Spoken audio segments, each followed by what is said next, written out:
founders of the past have documented their glory days, when you could single-handedly code a product within months, throw its cartridge into the world, and watch as the public eat it up. The slim space, primitive pixels, and immediate interaction of systems like the Atari 2600 put an emphasis on development progress over planning. It says a lot about technology then, that this rapid development is rarely found today, at least not with companies that used to rely on it. The desire for high-fidelity graphics, pitch-accurate sound, and other expensive ventures have come with a literal and figurative price, making the annual release in particular a real challenge, to the point where some franchises no longer reveal themselves on a yearly basis. Need for Speed is one of them. Including 2001's Motor City Online, as it was originally pitched as part of the series, Need for Speed had released a game every year for 16 years. At one point, even releasing multiple titles just months apart, until at long last, EA decided it was time to break the habit, and have the next installment spend 2 years in development, without multiple spin-offs and developers battling for attention. Today, annual releases are often frowned upon, mostly mocked in the subgenre of sports titles, and with franchises like Assassin's Creed having hit the reset button, not unlike what EA did with Need for Speed. But this wasn't always the case. In fact, it was in the midst of annual releases that Electronic Arts produced one of the most popular and beloved games in its history.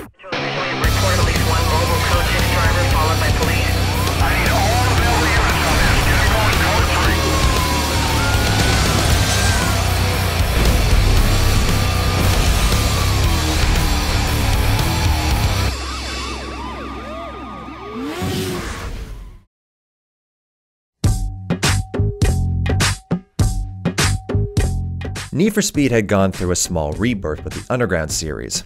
Hot Pursuit 2 could have been seen as the definitive entry, featuring the cop chases, high speed, and supercars Need for Speed was known for. At first glance, Underground would seem anachronistic, retaining only one of those elements. But thanks to the explosion of import tuner culture globally, EA intelligently capitalized off this trend, leading the game to be the best-selling installment at the time. It even lent itself to innovations and improvements. Vehicles were heavily customizable and could be taken with you online, while the racing itself improved with Hollywood talent coming in to enhance the audio and visual effects. Being a title developed in 1 year, however, there were sacrifices. Contesting 8 opponents was no longer possible, every race was mapped out in one city, making the scenery and layouts repetitive, and cops were nowhere to be seen. Although both Underground and its sequel have files buried underneath which hint at police, leading to what would ultimately be developed in 2005.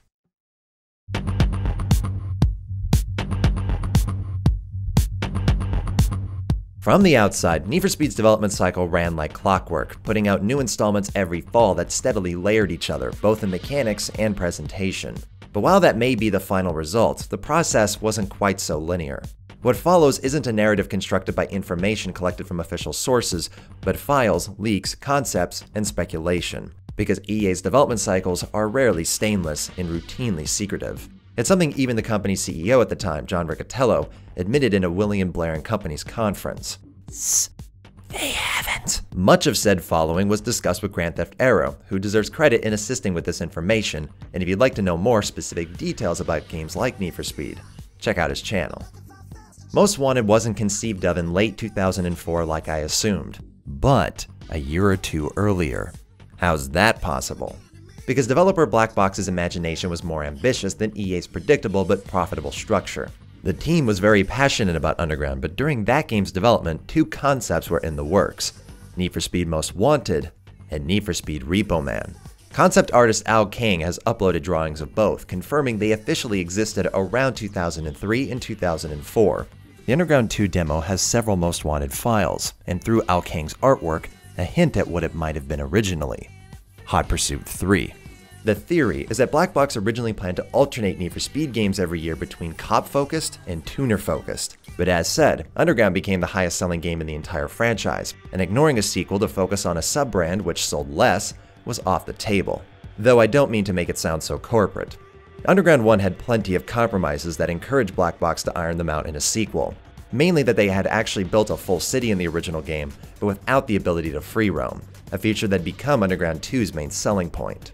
But while that game was being developed, a portion of the team had already gotten to work on the next cop game, where Hot Pursuit 3 evolved into Most Wanted. By January of 2004, EA had registered an official website, and internally by the summer, Black Box had a target gameplay trailer. Despite this being made in the midst of Underground 2's development, Most Wanted's open world was remarkably close to the final layout, and the game's tone had eschewed the larger-than-life style found in King's concept art, in favor of the gritty color palette and comm chatter experienced today.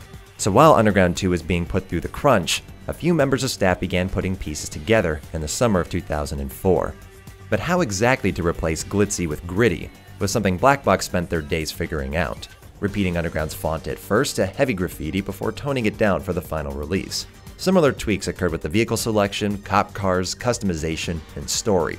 Without direct information from developers, it's difficult to say exactly when the game's plot and presentation fully developed. But what is known is that Mia, the game's promotional role, was originally number 3 on the blacklist. People have even quote EA releases describing Mia as a rival racer, and the game's announcement hints at this with demoing a drag race against her. It's been theorized that the woman featured on early wallpapers was Cross's unnamed partner, but I confirmed with the actress Simone Bailey. It's not her. It's also known that Raj, a character met in the prologue who spends the rest of the game assisting and giving advice, was Blacklist member number 16. Honestly, it might even be possible that you were the undercover cop at this point in development. We may never know.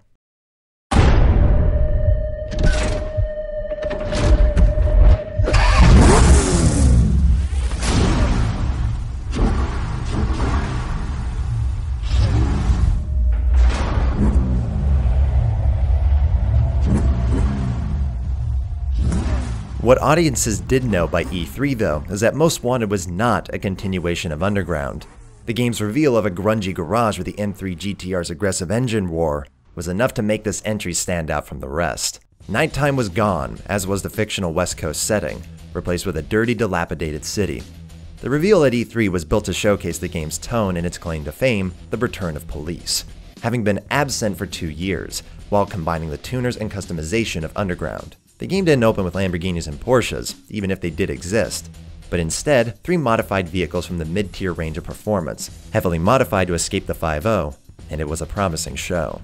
Underground 2, while still a massive success, only capitalized off of Underground's sales rather than improved them.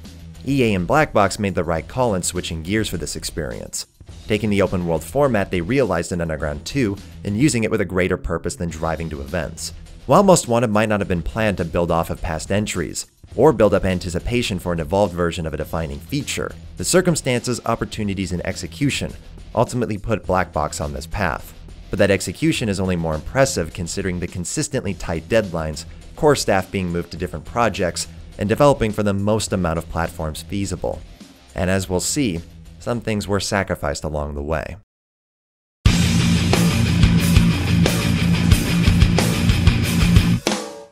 I imagine the belief of Need for Speed's development being a linear progression over the years is caused by how it feels to play these games.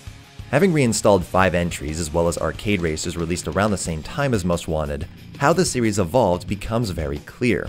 I mentioned the sound improvements from Hot Pursuit to Underground, and that mentality can be applied to Most Wanted's driving.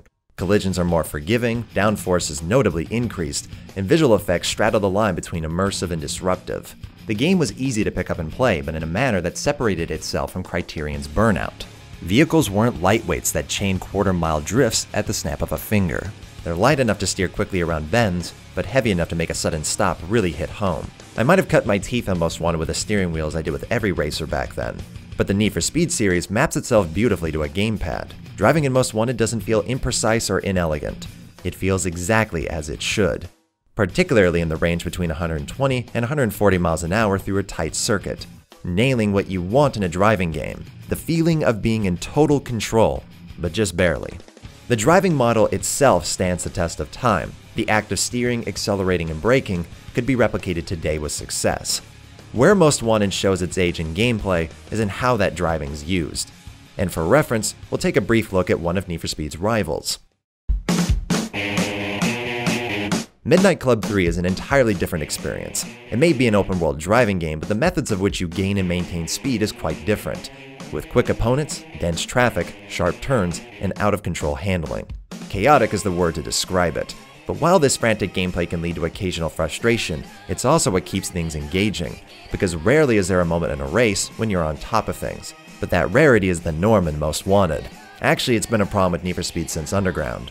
Driving games have a slight complication when it comes to difficulty, because the challenge in racing games doesn't solely rest on the ferocity of your computer opponents, but also the vehicles driven. Today, difficulty levels have evolved into dozens of possible configurations, along with informing players of a vehicle's challenge, even in future Need for Speed games. And what encompassed almost the entire racing genre in 2005, thanks to Gran Turismo's influence, was beginning with an easy vehicle against easy opponents. Most Wanted badly suffers from this, with opening hours that are an outright slog trapped in unmodified vehicles with opponents that couldn't outrun a tractor. And ironically, Need for Speed's pick-up-and-play controls prolong the issue, making everything from a Golf to a GT easy to maneuver is great for newcomers, but the AI isn't quick enough to compensate. And when opponents are quick enough, rarely is it sensible, with rubber banding notable enough to have an Audi A3 overtake a fully enhanced Lamborghini Murcielago. The least exciting of all the events, however, are toll booth races, one of the new game modes, though new is quite the stretch because they're simply time trials that, when approached with an optimal vehicle, can be completed with 30 seconds to spare.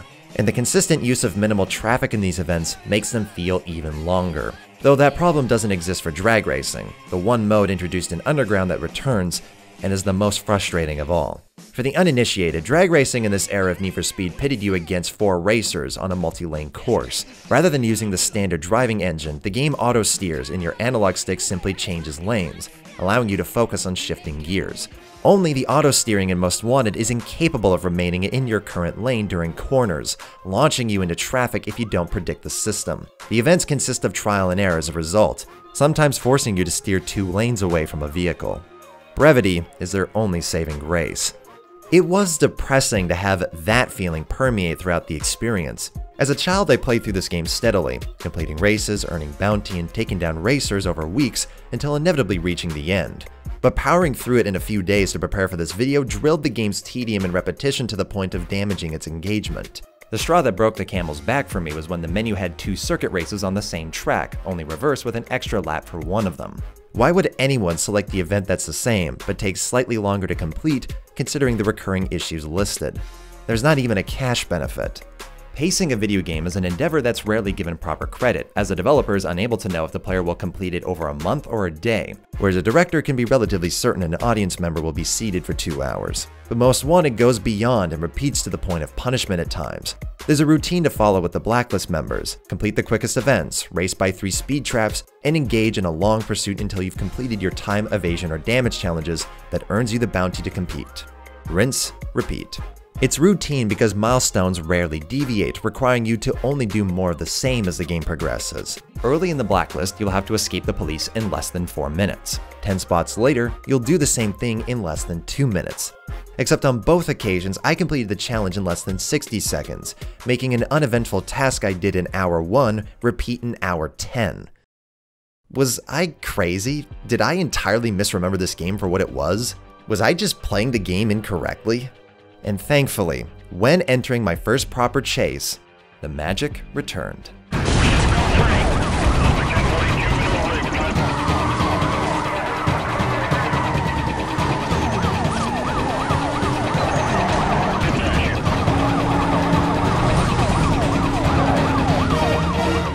This is what Most Wanted's remembered for, evolving the high-speed battles in a manner that Hot Pursuit 2 could never achieve.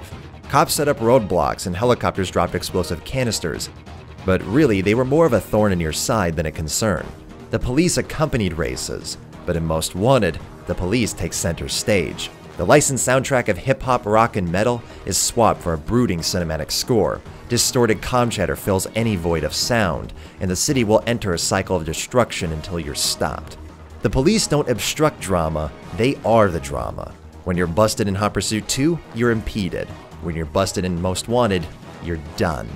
From vehicles that take enough punishment to withstand your attacks to dodging SUVs with bumpers looking to claim your head and helicopters dropping spike strips onto the roads, the level of tension is always on the rise, especially as if you're arrested, all of your work earning milestones and bounty is erased. It's crushing to be in a prolonged pursuit only to realize a rolling roadblock has been initiated and you can't escape. But the frustration felt when you've lost is what makes a getaway satisfying. Where the racing's desolate, the chase is overwhelmed. In the former, there's no challenge when you're in front of the pack. Traffic's rare, space is plentiful, and having 3 people in your dust doesn't get one excited. Having nearly a dozen police vehicles on your tail as thundering drums accompany the violent slam of a Rhino SUV had me constantly looking over my shoulder. It's clear where Black Box's efforts went, and it's hard to fault. Their year of full-time development could have either gone to enhancing the racing to hopefully compete with its rivals, or revolutionizing an old idea in a manner that hadn't been experienced at that point. It's quite difficult to take the police and other driving games at the time seriously after Most Wanted, even some released in the last few years, and it's where this game deserves its credit. But not without critique. Frankly, the issues with pursuits in this game are a repeat of the races, just to a lesser extent, that being their context. By heat level 3, the chase is on, and the police quit messing around. That's when they utilize tactics you can't simply smash through, but getting to that point is quite leisurely. On several occasions, I had to intentionally lock my vehicle below 100 miles an hour, or else one or two of the cruisers following would lose sight. The police almost certainly work better in numbers, as their quantity means the AI behind them isn't of high quality. They get stuck at turns, crash into each other, and vanish completely. There's even occasions when I'd escaped by accident and found myself actively searching for cops so that the 2 minutes I spent coasting along to build up my heat meter wouldn't go to waste. Adding to the frustration is how long it takes for the police to send backup, and if you accidentally enter cooldown, even with just 10 seconds left until additional units are sent, the timer resets. Completing races does increase your heat level, but ideally you want separate vehicles for racing and pursuit, because when heat is high, it's virtually guaranteed a cop will spawn and start a pursuit that you'll have to deal with before moving on to the next race. The repetitive milestones magnify the greater problem that police don't quite have the depth to endure a 20-hour campaign. In the same manner I'd take the quickest races while climbing the ladder, I'd initiate pursuits on the highway where it's more difficult to be boxed in, easier to predict Rhino units, and memorize which breakers have hiding spots next to them. Pursuits are at their best when it's a risk rather than routine, and I think this could have been avoided had the Blacklist simply used bounty as what determines progress, rather than repetitive races and challenges the player has to do, as opposed to wanting to do. Don't worry, I'll get to that. The extensive duration of campaign mode hurts not just gameplay, but the presentation too. Most Wanted holds up pretty well graphically, particularly in the lighting department with beautiful reflections, but the gritty art style and muted color palette, while distinct at the time, has since become played out with games more recently backtracking from the brown and gray ubiquity of the 7th generation. That's not Most Wanted's fault, it's just unfortunate. And there's an argument to be made against the game's variety and scenery. While the layout and material of Rosewood, Downtown, and Camden may diverge, the game's pre-installed filter dampens their diversity, but the most repetition is felt musically. Now I can't hate this game's tracklist too much, as Most Wanted served as the introduction to one of my favorite artists, Clayton a Cell Dweller. And with the exception of its handful of mediocre metal, I generally enjoyed what's played. The hip-hop and menus and customization serves as a catchy break from the banging rock and synths. Though as with most Need for Speed games, its censorship of lyrics is just bizarre. Using the instrumental of One Good Reason, I understand, it's a song about suicide. But bleeping cage fight? Really? When Underground opened with Little John telling kids he's gonna skeet skeet skeet? Regardless, the licensed soundtrack is in total about 2 hours long, and in the context of a 20-hour game, this means songs quickly become a nuisance, and the same extends to the score by Paul Linford. As mentioned, the music itself is well done. Admittedly not something I'd listen to by itself, but as something to enhance what's on screen, it's great. But with only an hour of composition, even with adaptation to whether you're in pursuit or cooldown, it quickly fades into background noise. What carries the audio throughout is the sound design. Need for Speed's liberty with realism is a freedom Black Box took valiantly, being able to make even a stock Lexus IS300 sound more powerful than sports cars in other racing games. And this extends to the entire sound library, from smashing through roadblocks to the screeching of tires and my favorite, radios. Most Wanted made leaps and bounds over Hot Pursuit 2 even in this shrouded category. The latter has 2 to 3 voice actors repeating shouts ad nauseum. In pursuit, vehicle is a blue Porsche 911 Turbo. Vehicle is a blue Porsche 911 Turbo. 46 County, commencing pursuit. Vehicle is a red McLaren F1. Vehicle is a red McLaren F1. Stop repeating everything I say. But not only are there far more responses, the voice acting is legitimately great, truly conveying the anger and aggression the police have against their antics. I believe it's easily a large part of what gives chases their intensity. The chatter gives you information such as which direction a spike strip is placed, and officers can even be heard interacting with each other. One who's falling behind will become dejected while the rest are telling him to not give up and let you get away. It's shockingly immersive for a game that, in every other respect, is over the top. For as notorious as Most Wanted's cutscenes and characters are, there's really very little to analyze here. Ignoring each of the Blacklist cutscenes, as only a handful of members have any presence beyond them, the game's 20-hour adventure has less than 15 minutes worth of cinematics. Now, I won't be caught asking for more cutscenes in an arcade racer, but what I'm getting at is that despite the lack of time devoted to story, the game's acting is all over the place. Raj, a fellow street racer you meet in the game's opening, is much better than I remember, with a deep tone that has an authenticity none of the other actors possess. There's even two potential connections related to him. Firstly, there's his introduction, hinting that you're continuing from the last two games. Well, look what the underground let loose. Let's see how good you do in the daylight. Which is a neat touch. But the second is more interesting. There's plenty of shots in Most Wanted of a modified Mustang with Raj's GTO paint scheme. That's because in early promotional material for the game, this was Raj's vehicle. But he was cut from the game as a Blacklist member, and the Mustang went to Razor. Only there's another theory giving credit to one phone exchange. What's up? It's me. Yeah, I know that Raj guy. He's watching your back. I'm just wondering, why he's doing it. It's a little weird if you ask me, but then again, who am I to judge? Maybe you guys met in jail. Later. It's believed that Razor took Raj's Mustang, just as he takes your M3 GTR, leading Raj to have the same motivations as your character, thus why he helps you. It gives the game's paper-thin narrative something remotely palpable. There are other attempts at world building and creating tension, but truly nothing of significance happens in the story aside from its twist. That's almost an insult to the term. Mia being an undercover cop is a twist. If you've ignored her not getting pulled over by Cross, having access to multiple safe houses, has a long record with the police, is asking deals from you, doesn't say anything about Blacklist racers being arrested after you've taken them out, and even hands you direct access to the police database with Cross's account. That other characters in the game believe you're a cop made me think the developers wanted this to be in the open, but judging from the cutscene's reveal of her police badge, and pleading you not to hang up in her last phone call, doesn't align with that intent. Mia herself is serviceable if one note, not unlike previous characters, but the real entertainment comes from Cross and Razor, though with inconsistencies of their own. Cross chews the scenery and cinematics he's in, along with his unnamed partner with a performance that's over the top but somehow believable within the game's world. Meanwhile, characters like Razor or Ronnie are just adorable with their tough guy voices that don't exist. What's strange, however, is that same tone is used by Cross in phone calls. You have a good night. I'll be seeing you. Suggesting that rather than the actors playing whatever came to their head, which is what it feels like, they were being directed.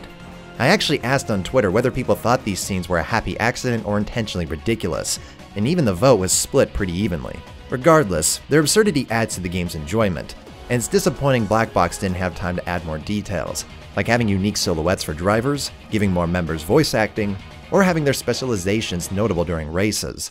But that was the downside of EA's approach to development, though Black Box isn't the developer that felt those constraints the most.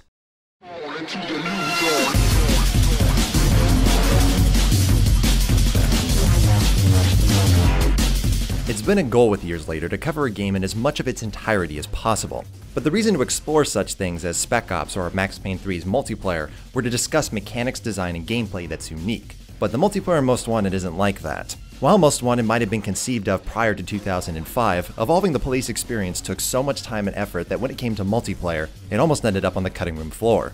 And for the PS2 version, it was.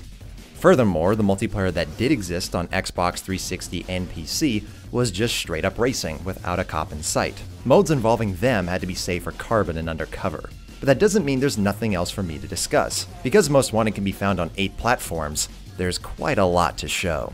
What you've been watching is the PC version, along with a texture mod called Modern Rockport, which gives the game some more detail, but also affects the lighting and caused my game to crash on several occasions. Controllers are generally accepted, but the game actually has less polish than the last one on PC, which went as far as having direct wheel support. It's also quite buggy. The most bizarre glitch of all was when the police would repeatedly detect and lose sight of me no matter where I went, to the point where hitting a spike strip took 5 minutes to lead to my arrest. For PC users, I'd recommend just playing the game with a widescreen patch and ignore the texture mod. It improves things like concrete, but darkens the lighting, which makes the game look even grayer than it already does.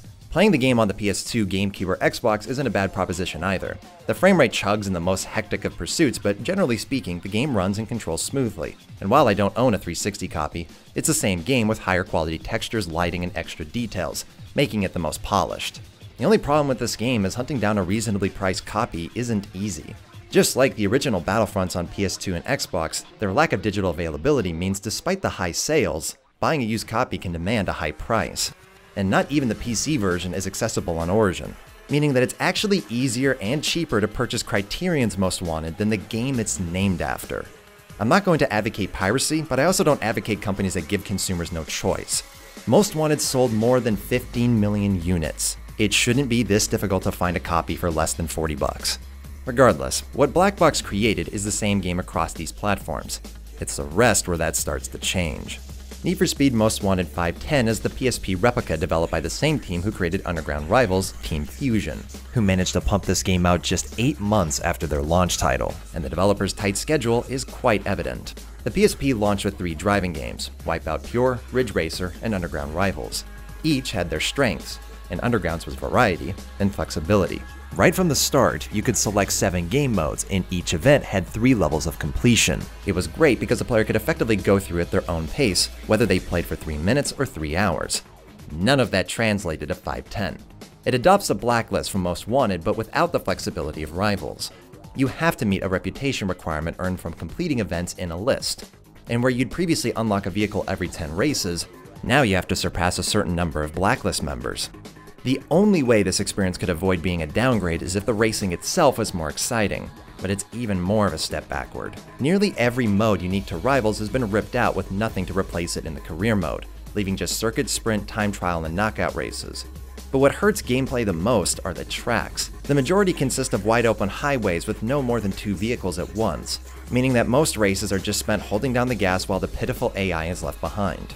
Except the cops, who, by the power of bending time and space, will be on your tail throughout, shoving their bumpers up your ass like my grandmother. You can't even fight back as police vehicles in this game not only have infinite torque, but chassis made out of granite. And the cops do pose a threat since they can bust you in the middle of a race, forcing you to restart from the beginning. There's even an outrun mode you can select at the end of races, where you'll lose everything if you're caught, but earn extra respect if you escape. Not only would the tedium of police make players avoid this option, the respect gained is so pathetically low there's not even a gameplay benefit for doing so. It's like someone giving pennies as a tip. It just makes you want to punch that customer in the face, or in this case, the game itself. The only decent part about 510 is the takedown mode, where you play as an officer and arrest drivers by slamming into them at high speeds. It honestly plays like a prototype for what would later appear in Criterion's Hot Pursuit. But because that game exists, there is no real reason you'd ever want to boot up this inferior version. There's only 15 challenges anyways, so you'll quickly run out of content. The only good that playing Most Wanted 510 gave me was realizing that Underground Rivals holds up surprisingly well being a handheld launch title, where its follow-up is worse in every single regard. But we're only just getting to the bottom of the shipwreck, because it was also released on the Nintendo DS.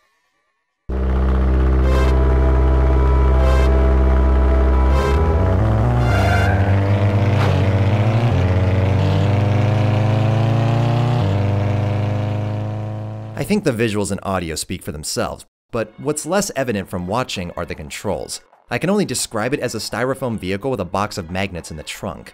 It's honestly a good thing the cops from 510 aren't replicated here, because had they been with steering this horrendous, races would be near impossible to complete. But events are quite the opposite here. The AI is painfully slow and the police are almost non-existent. I heard one siren in my brief time playing. Now, there are a few things that don't appear on the main game or its PSP counterpart, mainly the barricade mode that's essentially a time trial event except you need to pass through roadblocks of the easiest caliber rather than beat someone's time. And there's blacklist races that don't appear anywhere else, not that it really matters since you compete them in standard circuit sprints or knockouts. It's a pretty miserable experience, and frankly that isn't very surprising. To make a 3D street racing game on the DS is a bit like making a gourmet meal with Hamburger Helper. Even if you accomplish it to the best of your ability, mediocrity is all that results from your efforts. Only EA managed to disprove exactly that with Underground 2 on the Nintendo DS. Immediately featuring multiple race types, vehicles to pursue, intuitive controls, and my favorite, drag racing that's better than its console counterparts. Rather than darting between lanes and auto-steering into traffic, you gently steer between lanes manually. It's a mechanic that admittedly would look goofy in a full fidelity title, but mechanically, it feels more natural, responsive, and engaging, since mistakes in drag racing now rest entirely on your shoulders. It really should have been called Underground Rivals since the game utilizes many of the tracks from the PSP release, and its open-ended structure is very similar. But due to a schedule even tighter than the PSP developer, Most Wanted on the DS fails to improve any aspect. It's a bit puzzling to have a system's launch title be superior to the next installment. But you know what's more puzzling? The GBA version being superior. While identical to the DS version in many ways, particularly with its presentation and progression, the game's handling model feels lighter and tighter on this platform. But I don't mean to give the wrong impression. Most Wanted on the GBA isn't a good game. Track layouts repeat themselves after the first Blacklist member, AI's atrocious, and you can barely see where you're going. I get that Racing Gears Advance sold 9 copies, but it's a prime example of designing for your platform. I played that game for the first time since seeing it in a GameSpot award show from 13 years ago, and it holds up where Most Wanted was dated from the moment it went on Hold up.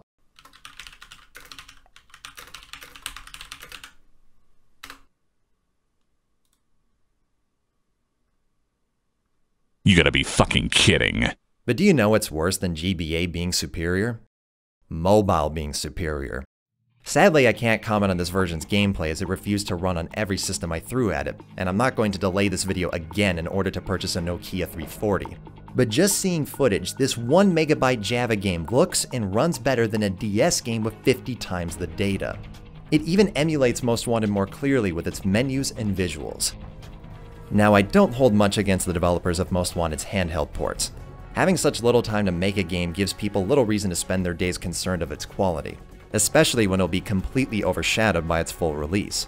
But the impressive work done from mobile does prove the systems aren't to blame, but instead, a lack of time, care, or both.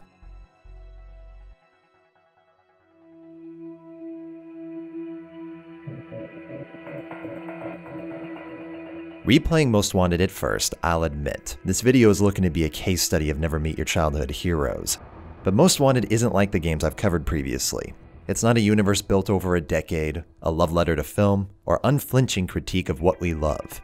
It's the 9th installment of an annual series in a niche genre that managed to break free of both constraints. Despite the nostalgic love Most Wanted constantly gets, I don't think Need for Speed as a whole is given enough credit for being the biggest racing brand out there. To think that EA managed to sell over 100 million units of a racing game, and that Black Box managed to reinvigorate it over 10 years into its lifespan, is a testament to how far a franchise can truly go. But 10 years since then, the sentiment has changed. To this day, I see people asking when are we getting a Most Wanted 2, despite having a direct sequel with Carbon, a gameplay continuation in Undercover, and a reboot by Criterion. And playing the original Most Wanted, it becomes pretty obvious as to why. It's not because of graceful aging. Unlike Max Payne 2, for instance, I don't believe Most Wanted is a great game to this day, though it absolutely was at the time. There were just moments I began to question if covering this game was a wise decision, and thankfully, that's when the pursuits heated up. But for as much as I empathize with Black Box's development cycle, and that repetitive layouts, objectives, and events were not their intent, it is the result.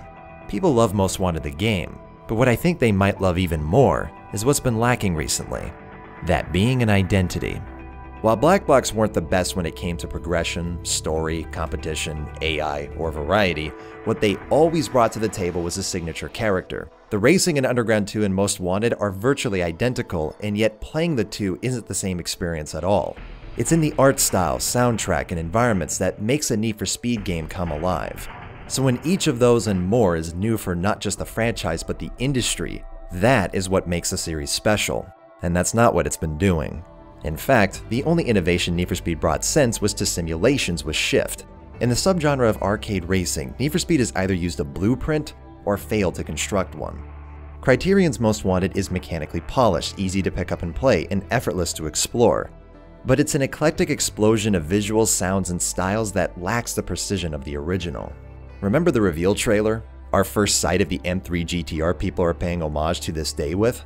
That spark is what its reboot lacks.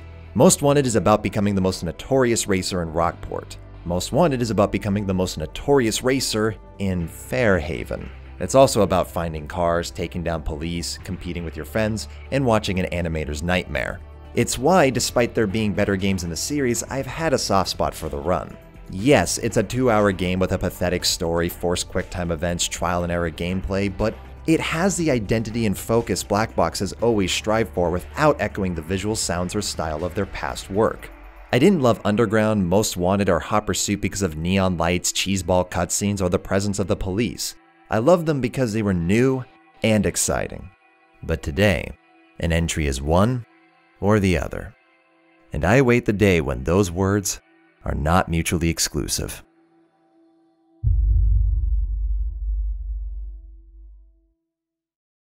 I apologize for this video being delayed a week, but playing, researching, and editing was far more challenging than I expected. Hopefully it was to your liking, and as for when the next Years Later will be made, I don't know. But I think we all know what it's going to be.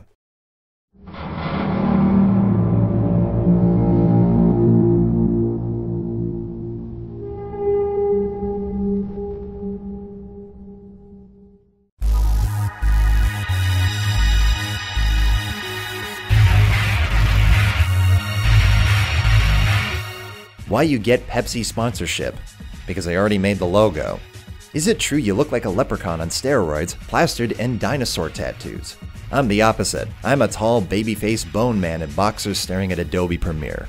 Is Fortnite killing America? Is this America? This is America.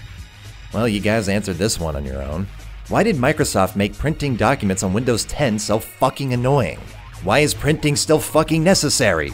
Is it okay if I sometimes confuse chop suey for bok choy? No. What's your favorite TV series? Currently, Ghost Stories. Time to go Great Santini on his ass! You wanna be an Air Force Ranger! You wanna live a life of danger! You don't wanna get raped by strangers! Does this make you happy as it makes me?